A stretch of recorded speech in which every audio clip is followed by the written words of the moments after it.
Ardennes Forest, December 1944. A pervasive calm, thick as the morning mist, settled over the American lines, a deceptive tranquility that masked an impending cataclysm. This was the sector deemed quiet, a place for green troops to acclimate and battle-weary divisions to recuperate, its strategic insignificance a widely held, yet fatally flawed assumption. The stakes were nothing less than the entire Allied winter offensive, poised to unravel with each underestimated rumble from the east. Major Thomas Miller, a logistics officer attached to the 106th Infantry Division, found himself reviewing requisitions for winterized tents and additional rations, his focus squarely on the mundane mechanics of sustainment. His daily routine, like that of countless others, reflected the prevailing belief that the frontier was static, a mere holding action. The reports crossing his desk spoke of minor skirmishes, patrol encounters, and the occasional artillery exchange, all interpreted as the dying gasps of a defeated enemy. The prevailing intelligence, disseminated from higher echelons, reinforced this perception of German impotence. Aerial reconnaissance provided photographic evidence of depleted formations, static defenses, and logistical bottlenecks, painting a picture of an enemy incapable of mounting any significant offensive. Analysis of prisoner interrogations further corroborated this view, with captured soldiers often expressing low morale and resource shortages. These assessments, compiled into daily summaries, filtered down to unit commanders, creating a collective blind spot. American forces, spread thinly across an 80-mile front, had established a series of outposts and observation points, but these were designed for defensive screening, not for detecting or repelling a concentrated armored thrust. The terrain itself, with its dense forests and winding, often unpaved roads, was considered a natural barrier, an assumption that would soon prove tragically misguided. The very landscape, believed to be an ally, would become an accomplice to the enemy's surprise. Fuel dumps, critical for sustaining the Allied advance, dotted the rear areas, often lightly guarded, and dispersed without the urgency of an active combat zone. A typical fuel depot, such as the one near St. Vith, contained upwards of 250,000 gallons of aviation fuel and vehicle gasoline, stored in easily accessible 55-gallon drums. Security protocols, while present on paper, were often relaxed in practice, reflecting the low threat assessment. The sheer volume of these vulnerable assets represented a strategic jackpot awaiting discovery by a determined adversary. The prevailing mindset, born of months of successful advances and the perceived collapse of German resistance, fostered an almost casual dismissal of isolated intelligence fragments that suggested otherwise. Reports of increased German rail traffic in the Eifel region, or unusual radio chatter, were often downplayed or attributed to routine movements. The institutional inertia, coupled with a deep-seated confidence in Allied air superiority and logistical dominance, created an environment where the unimaginable was simply not considered. Ardennes, December 1944. The air grew colder, and a palpable tension settled over the front. A subtle shift that registered first in the periphery of Allied intelligence. Reports trickled in, fragmented and often contradictory, detailing unusual German troop movements behind the Siegfried Line. These were not the usual rotations or defensive repositionings. They spoke of entire divisions, including armored formations, massing in the forested depths. Their presence a growing anomaly against the prevailing Allied assumption of a broken Wehrmacht. The signals intelligence units intercepted increased radio traffic, coded messages that hinted at large-scale preparations. Analysis of these intercepts, however, often faced a bureaucratic gauntlet, filtered through layers of command that favored a narrative of German collapse. The sheer volume of traffic, when correlated with aerial reconnaissance photographs showing camouflaged vehicle concentrations and newly constructed supply depots, suggested an offensive capability far exceeding what Allied high command believed the Germans still possessed. The photographic evidence, though often obscured by winter weather and deliberate German deception, consistently showed an uptick in rail movements and the stockpiling of materiel, particularly fuel and ammunition. Interrogation reports from captured German soldiers, though often dismissed as propaganda or individual delusion, frequently mentioned ambitious plans and a renewed sense of purpose among their units. One such report, from a grenadier captured near Aachen in early December, spoke of a great push designed to split the Allied lines. This information, when cross-referenced with similar accounts from other prisoners, painted a picture of a coordinated, large-scale operation. Yet it struggled to gain traction against the prevailing Allied assessment of German strategic exhaustion. The quantitative analysis of German logistics, particularly their dwindling oil reserves, led many to conclude that any major offensive was simply unsustainable. The G2 sections, tasked with interpreting this deluge of information, often found their assessments sidelined or recontextualized to fit the broader strategic outlook. A November intelligence summary from the 1st Army G2, for instance, noted a significant increase in German armored strength in the Ardennes sector, estimating the presence of at least 3 Panzer Divisions.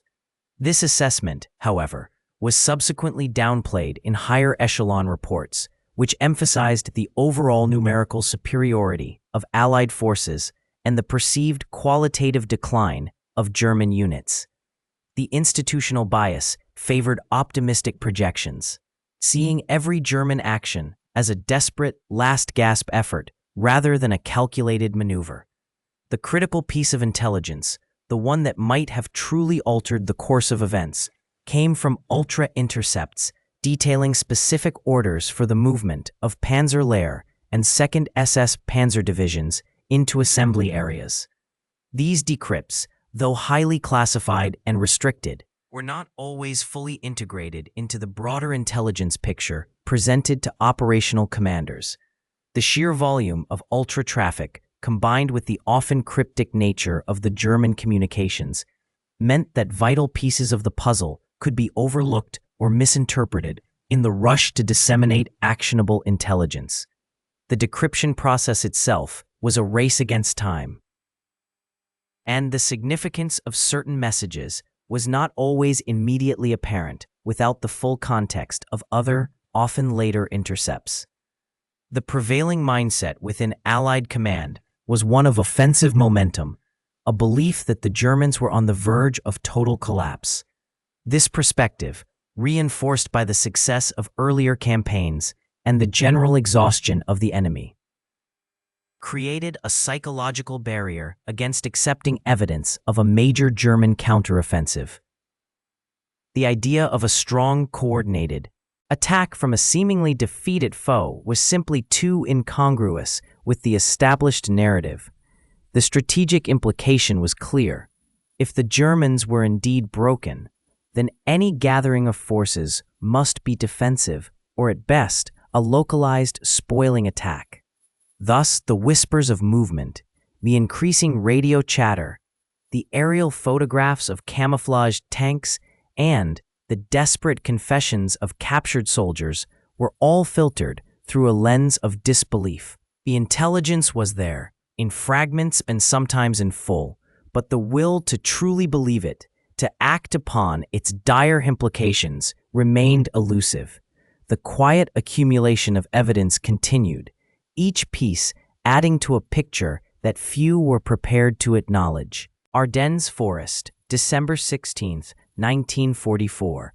A deep, guttural roar, unlike any sound heard in the pre-dawn quiet, tore through the mist-shrouded valleys, heralding an assault that would shatter the fragile peace of the American lines. This was not the expected, localized probing attack, but a coordinated, massive offensive, a desperate gamble by the Wehrmacht to split the Allied forces and seize vital port facilities. The stakes were immediate and catastrophic. If the German spearheads could break through the thinly held American positions and secure their objectives, the entire Western Front could unravel, prolonging the war by months, if not years.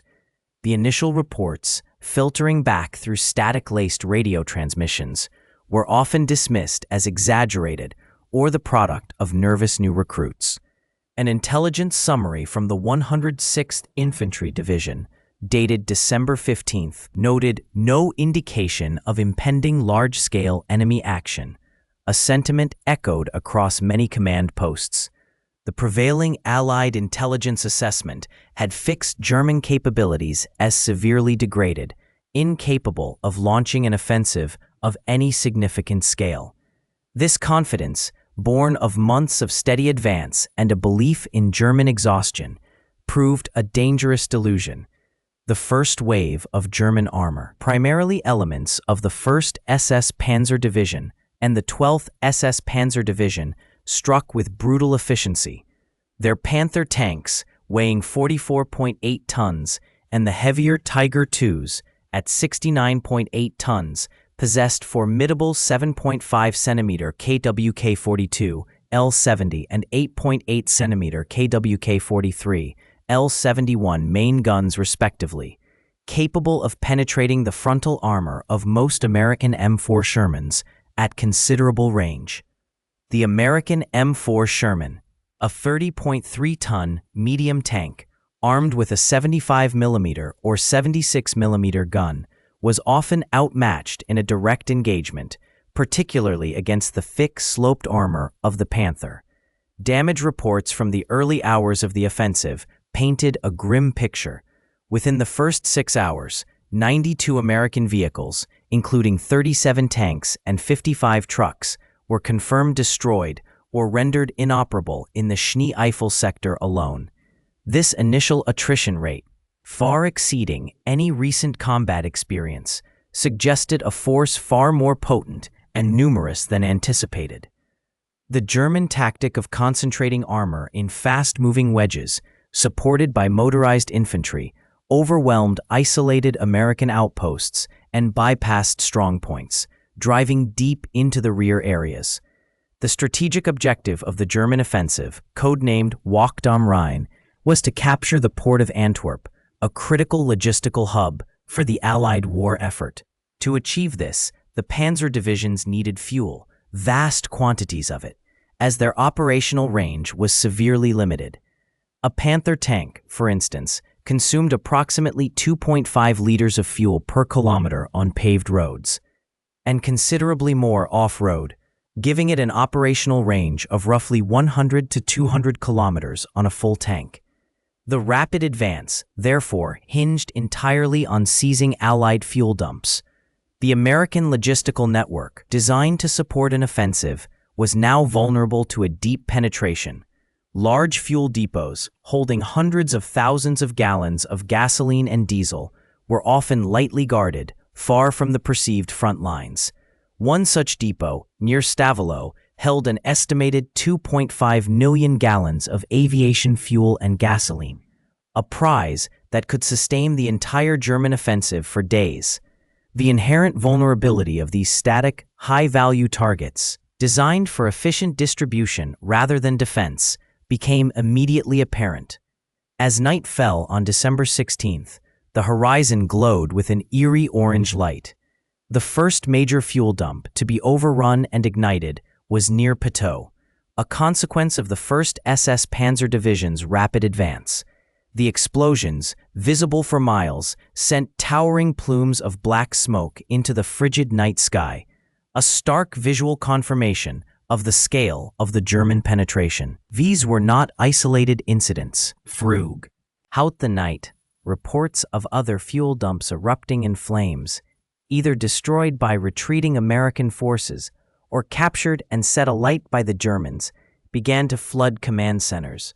The sheer volume of burning fuel created an inferno that cast a pall over the entire Ardennes, illuminating the true terrifying extent of the German success. The 1st SS Panzer Division, the Leibstandarte SS Adolf Hitler, moved with a predatory efficiency. Its spearhead, composed of Panther tanks, each weighing 45 tons, their sloped armor designed to deflect Allied anti-tank rounds.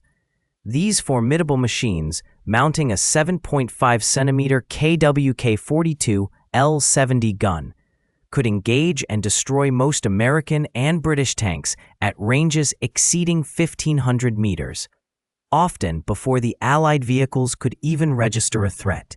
Their operational doctrine emphasized rapid, concentrated thrusts, bypassing strong points to strike at rear echelons and disrupt command and supply lines. The division's advance, particularly through the Ardennes, was characterized by a relentless pace, covering distances that often surprised Allied intelligence.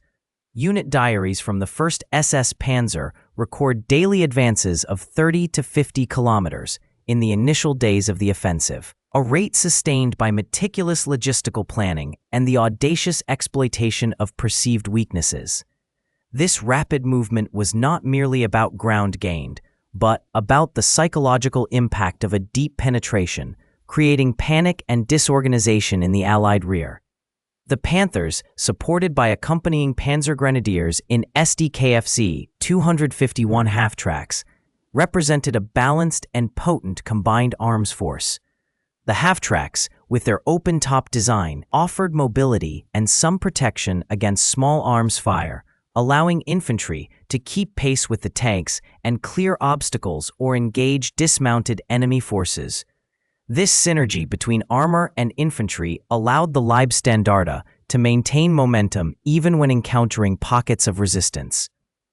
Damage reports from American units during this period frequently detail engagements where Sherman tanks, with their 75mm or 76mm guns, found themselves outmatched. A common observation was the inability of the Sherman's main gun to penetrate the frontal armor of a Panther at combat ranges, while return fire from the Panther often resulted in catastrophic damage or immediate destruction.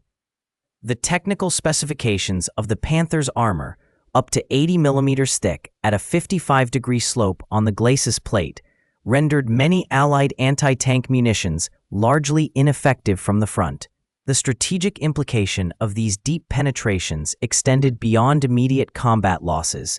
They severed communication lines, isolated forward units, and most critically, targeted the vast, vulnerable fuel dumps that sustained the Allied advance. A single Panther raid on a fuel depot could negate days of logistical effort and hundreds of thousands of gallons of gasoline, a critical resource for mechanized warfare. The destruction of these dumps created a cascading effect, forcing units to conserve fuel, restrict movement, and ultimately slow their operational tempo. The fires, once ignited, burned with an infernal intensity, visible for miles across the winter landscape, a stark, undeniable testament to the effectiveness of the German spearhead. The German offensive, once unleashed, became a ravenous engine, its very momentum predicated on a continuous, almost miraculous, resupply. Each kilometer gained by the Panzers deepened their logistical vulnerability, stretching supply lines taut across the frozen, broken landscape. Fuel, above all else, was the lifeblood of this mechanized thrust, and the Wehrmacht's pre-offensive stockpiles, while substantial, were never intended to sustain a prolonged, high-intensity operation without replenishment from captured Allied reserves. This inherent dependency shaped the entire operational design, transforming every Allied fuel dump into a strategic objective of paramount importance. German intelligence reports, meticulously compiled from reconnaissance flights and prisoner interrogations, identified key storage facilities with pinpoint accuracy. The 9th Panzer Division, for instance, received detailed maps marking the precise locations of American POL, petroleum, oil, and lubricants, depots in the Bastogne sector. Their daily consumption rates, estimated from captured documents. The M4 Sherman tanks, the backbone of American armored divisions, consumed approximately 0.6 gallons of gasoline per mile on average terrain, a figure that could double or triple under combat conditions, particularly during sustained maneuvers or rapid advances. A single Panzer division, comprising some 150 to 200 tanks, Hundreds of half-tracks and thousands of support vehicles could easily burn through 100,000 gallons of fuel in a single day of active operations. Maintaining this voracious appetite required a continuous flow of fuel, a logistical challenge that even the most efficient supply chains struggled to meet. The German High Command understood this equation with brutal clarity. Their own domestic oil production, already crippled by Allied bombing campaigns, could not possibly sustain an offensive of this magnitude. Synthetic fuel plants, operating at reduced capacity, provided only a fraction of the Wehrmacht's needs. The only viable solution, the only path to sustaining the momentum, lay in seizing the vast fuel reserves accumulated by the Allies, particularly the Americans, who had established an elaborate and robust logistical network across Western Europe. This strategic imperative translated into specific tactical orders. Panzer spearheads were not merely to bypass pockets of resistance. They were explicitly directed to prioritize the capture of fuel depots, often at the expense of other objectives. Intercepted German radio traffic, later corroborated by captured orders, revealed explicit instructions to secure fuel installations intact. The stakes were existential. Without Allied fuel, the offensive would grind to a halt, its armored fist rendered impotent. The American logistical system, designed for a war of steady advance, had amassed staggering quantities of fuel. Damage reports from the initial days of the offensive indicate that the Germans successfully overran or destroyed at least 27 major fuel dumps within the first 72 hours, representing an estimated loss of over 3 million gallons of gasoline and diesel. This was not merely a matter of lost supplies. It was a direct transfer of critical resources to the enemy, fueling their advance with American petroleum. The sheer scale of these losses, compounded by the psychological impact of exploding fuel dumps illuminating the night sky, underscored the critical oversight. The complacent dismissal of intelligence regarding German intentions to target logistical assets had created a vulnerability that the enemy was exploiting with ruthless efficiency. The roaring infernos of the burning depots served as a stark, undeniable testament to the strategic miscalculation. Ardennes Forest, December 1944. The American First Army's logistical network, stretched thin across a newly quiet front, had grown accustomed to a predictable rhythm of supply. Fuel, the lifeblood of mechanized warfare, flowed in a steady, almost complacent stream from rear depots to forward distribution points. These dumps, often vast collections of 55-gallon drums and larger collapsible bladders, were established with an eye towards accessibility for their own units, not necessarily defensibility against an aggressive, mobile enemy. The German offensive, launched on December 16th, shattered this illusion of security. Panzer spearheads, driven by a desperate need for fuel themselves, immediately identified these American depots as critical targets, intercepted radio traffic, and captured operational maps from the 5th Panzer Army. Later corroborated by POW interrogations, revealed explicit orders to prioritize the seizure of Allied fuel stores. The stakes were immediate and existential for both sides. For the Germans, captured fuel meant continued advance. For the Americans, its loss meant immobilization. One such target was the massive fuel dump near Stavelot, Belgium, a collection of some 2.5 million gallons of gasoline and diesel. This facility, a sprawling canvas of olive-drab drums and temporary storage tanks, represented a strategic bottleneck. Its defense, initially, was minimal, relying on a handful of engineers and support personnel, reflecting the prevailing belief that the front was stable. The sheer volume of fuel, concentrated in one location, made it an irresistible magnet for the advancing German Kampfgruppe Piper. On December 18th, elements of the 1st SS Panzer Division, under Joachim Piper, approached Stavelot. Their reconnaissance reports, gleaned from local collaborators and captured American stragglers, confirmed the dump's immense size and its relatively light guard. The American command, still grappling with the scale of the breakthrough, had not yet fully grasped the immediate threat to these rear echelon assets. The initial engagements around Stavelot were sharp but localized, characterized by small arms fire and sporadic artillery. The German assault on the dump itself was a brutal affair, commencing in the late afternoon. Panzer grenadiers, supported by a handful of Panther tanks, overwhelmed the sparse American defenders. The engineers, armed mostly with rifles and a few machine guns, fought with desperation, understanding the critical nature of their charge. Damage reports from the 291st Engineer Combat Battalion, dated December 19th, detail a rapid collapse of perimeter defenses under concentrated fire. As darkness fell, the Stavelot dump became a tableau of destruction. German engineers, under orders to either secure or destroy the fuel if capture was impossible, began setting charges. The first explosions were relatively small, igniting individual drums. But as the fires spread, touching off larger storage bladders, the conflagration grew exponentially. Eyewitness accounts from retreating American units describe a sky lit by an infernal glow, visible for miles across the snow-covered landscape. Throughout the night, secondary explosions ripped through the facility. The heat was so intense, it warped metal and vaporized asphalt. The sound, a continuous roar, punctuated by thunderous detonations, echoed through the Ardennes.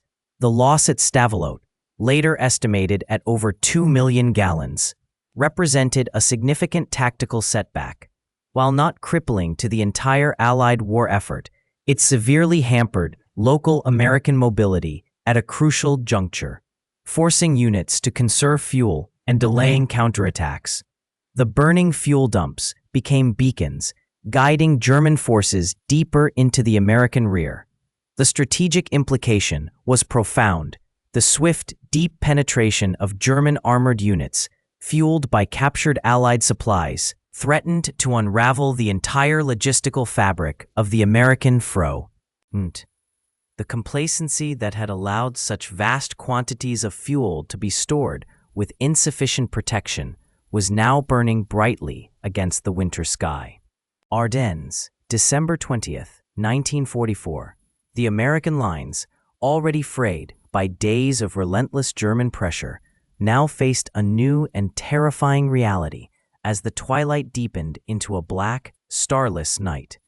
The distant rumble that had been dismissed as artillery, or perhaps even the backfire of returning trucks, began to coalesce into a distinct, rhythmic thrumming, the unmistakable sound of tank engines operating at speed. This sound, previously a phantom, now heralded a physical presence, a deep penetration into what had been considered secure rear areas, threatening the very logistical arteries that sustained the forward defense. The first explosions began shortly after 2100 hours, not as isolated detonations, but as a series of concussive blasts that rippled through the cold, damp air. These were not the sharp, metallic cracks of shell fire, but rather the dull, resonant thuds indicative of large volumes of combustible material igniting. Damage reports, compiled hastily in the flickering light of field headquarters, would later confirm the initial targets. A cluster of 55-gallon drums of 80-octane gasoline, stacked in neatly organized rows near a crossroads designated Objective Zebra. The German raiding party, identified as elements of Panzer Brigade 150, had bypassed forward outposts with astonishing ease. Their vehicles painted in American colors, their crews speaking rudimentary English, a deception that had for a time proven devastatingly effective. The initial fires, though significant, were merely the prelude. Within the next hour, a larger conflagration erupted approximately 3 kilometers to the east, illuminating the low-hanging clouds with an orange glow. This second target, a major fuel dump, holding some 300,000 gallons of aviation fuel, had been a critical resupply point for fighter-bomber squadrons operating from nearby airfields. The intensity of this blaze was dramatically different. The aviation fuel, with its higher volatility and greater energy density, burned with a ferocity that sent columns of black smoke hundreds of feet into the frigid night sky. Eyewitness accounts from scattered infantry units described the heat as palpable even at a distance of a kilometer, a searing wave that carried the acrid smell of burning hydrocarbons across the landscape. The tactical implications were immediate and severe. The loss of such a substantial quantity of aviation fuel crippled air support operations for the crucial next 48 hours, grounding dozens of P-47 Thunderbolts and P-51 Mustangs that were vital for interdicting German armored thrusts. Production logs from U.S. Army Quartermaster Corps indicated a daily output of approximately 1.2 million gallons of aviation fuel across all European theaters at this time, meaning the single loss represented a quarter of a day's total theater-wide supply. The strategic impact extended beyond the immediate front lines. The disruption forced a reallocation of precious transport resources, diverting convoys laden with ammunition and medical supplies to ferry replacement fuel from distant depots, further straining an already overburdened logistical network. As the night progressed, the explosions continued, each new fireball marking another successful German penetration. From observation posts miles away, the horizon pulsed with a malevolent light, a grim testament to the effectiveness of the German commandos. The fires, burning unchecked, cast long, dancing shadows across the snow-dusted fields, transforming the familiar landscape into a hellish tableau. The sheer scale of the destruction, visible from such vast distances, stripped away any remaining illusions of a secure rear. The enemy was not merely at the gates. They were within the very heart of the American logistical apparatus, setting it ablaze. The relentless explosions and towering infernos served as an undeniable, incandescent signal. The complacency that had allowed these initial incursions, the dismissal of early warnings as isolated incidents or exaggerated reports, now vanished in the face of such overwhelming, undeniable evidence. The night sky, once a canvas for distant stars, became a testament to a profound and costly underestimation. The inferno at St. Vith, followed by the secondary explosions at Bastogne, and then the relentless, expanding map of fire across the Ardennes, finally carved a brutal clarity into the American High Command. The initial dismissals, the confident assertions that these were mere probing attacks, withered in the face of the towering columns of smoke visible for miles, each plume a monument to a critical loss. Damage reports, compiled with grim efficiency by quartermaster units working through the smoldering wreckage, detailed the scale of the destruction. Over 3 million gallons of aviation fuel and motor gasoline consumed in a single night across 3 primary depots, a figure that represented nearly 15% of the 9th Army's forward-deployed reserves. This was not a skirmish. It was a strategic amputation.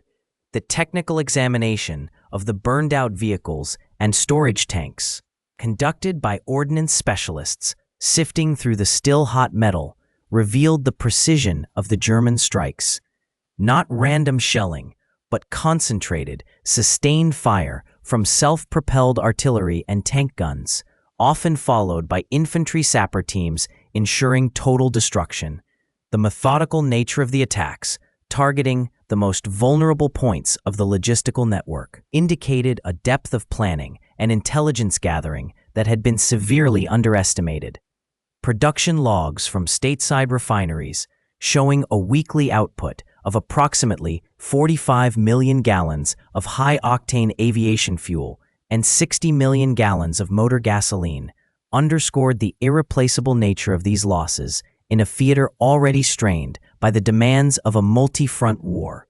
While the industrial capacity of the United States was immense, the transatlantic shipping lanes were finite, and the immediate replacement of such quantities was an operational impossibility. The strategic implication was immediate. Offensive operations, particularly those requiring rapid armored movement or close air support, would be severely curtailed for weeks, if not months. The ideological impact rippled through the ranks, from the GIs shivering in their foxholes to the